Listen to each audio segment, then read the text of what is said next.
If you have ever been told that you need 1,200 calories a day to lose weight, well, I need you to unlearn that right now. My name's Denise. I'm a registered dietitian nutritionist and a woman of faith, and I've been on my very own weight loss journey. So I've lost about 10 pounds and have kept the weight off. Here is my before and after. And you guys, this is achievable.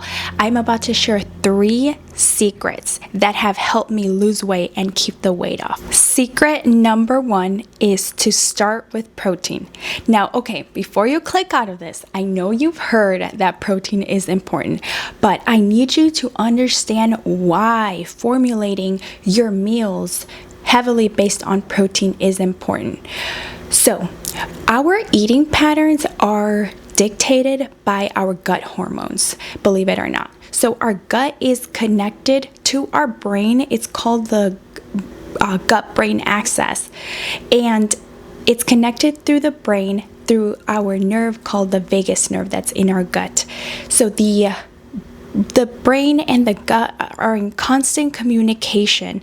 There are different hormones that are released while we eat, when we're hungry, and after we are eating, right? So there are many hormones, but the 2 main hormones you need to keep in mind is ghrelin and peptide YY, also known as PYY. So ghrelin, that is the hunger hormone. You know when you have like those hunger pangs in your tummy, you're just like, oh my gosh, I'm so hungry, I feel it. That's ghrelin doing its job.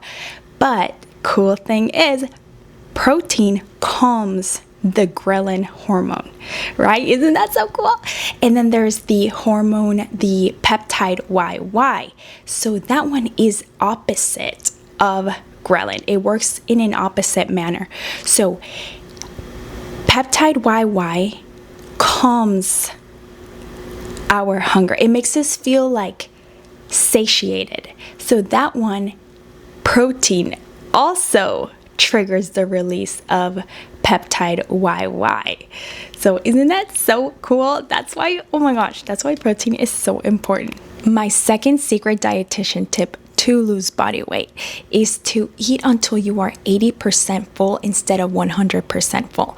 So science shows that it takes about 20 minutes for our gut to tell our brain that we're full. This is because of that process with the hormones and everything. Like your hormones are working, they're traveling up. So, it takes about 20 minutes.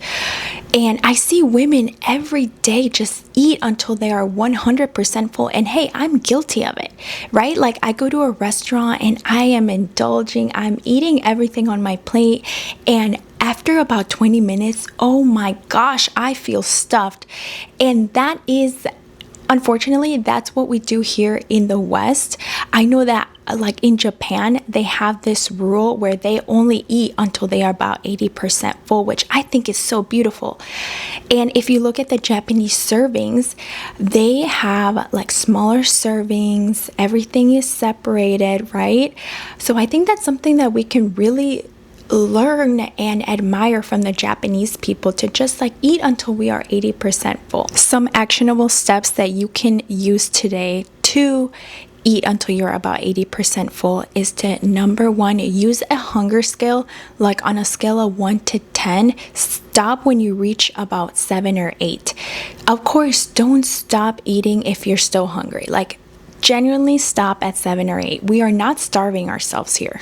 Another idea is to take small bites. So take small bites of food and fully chew your food. Like most of us don't even chew our food fully because your stomach has to break down the food. So it actually makes it way easier for your tummy to digest the food if you are chewing it fully.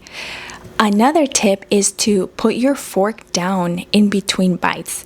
Like this can be done if you're eating with somebody else, like while you're speaking, put your fork down. If the other person's speaking, like you can put your fork down to listen intently. You know, like you'll find your rhythm, but don't make it your mission to focus on your meal while you're eating. Focus on your conversation. Focus on mindfulness, on gratitude. Like, thank God for this amazing meal that you're about to eat. Focus on like your environment, your surroundings, how you feel, instead of like, oh my gosh, I have to eat this right now. And this small habit is actually such an amazing way to practice self-control. You know, Galatians 5:22-25 tells us that self-control is a fruit of the Spirit. It says, but the fruit of the Spirit is love, joy, peace, long-suffering, kindness, goodness, faithfulness, gentleness, self-control. Against such there is no law, and those who are Christ have crucified the flesh with its passions and desires. If we live in the Spirit, let us also walk in the Spirit. That's truly one of my favorite verses. My third secret dietitian tip to lose body fat is to eat high volume meals. The secret isn't eating less food. I want to shout that from the rooftop. No, the secret is to learn how to eat more food, the right food, for fewer calories.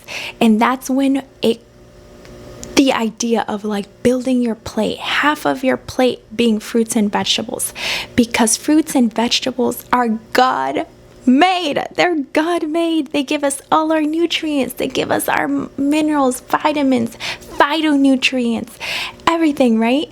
And they have low calories. Like, they just are so perfect. The second one is to make sure to eat fiber-rich carbohydrates. You can find fiber-rich carbohydrates in legumes, so like beans and that kind of stuff, also in whole grains, and most fruits and vegetables have fiber-rich carbohydrates. Fiber is just gonna keep us full longer. It's gonna give us like nice healthy stools. It's gonna just, you know, like literally like be the bulk of our food. So that and protein, fiber and protein, hand in hand, they go hand in hand. But if you want to watch a video, I made a video on like how I assemble my plates, like everything that I add. And I also provided a lot of great examples for breakfast, lunch, and dinner. And I will link that video right here, or it will be available in the description box below. My loves, I hope you enjoyed this video. Please click like if you found this video helpful. And if you want weight loss that honors your body and your faith, hit subscribe. Love you guys. Mwah!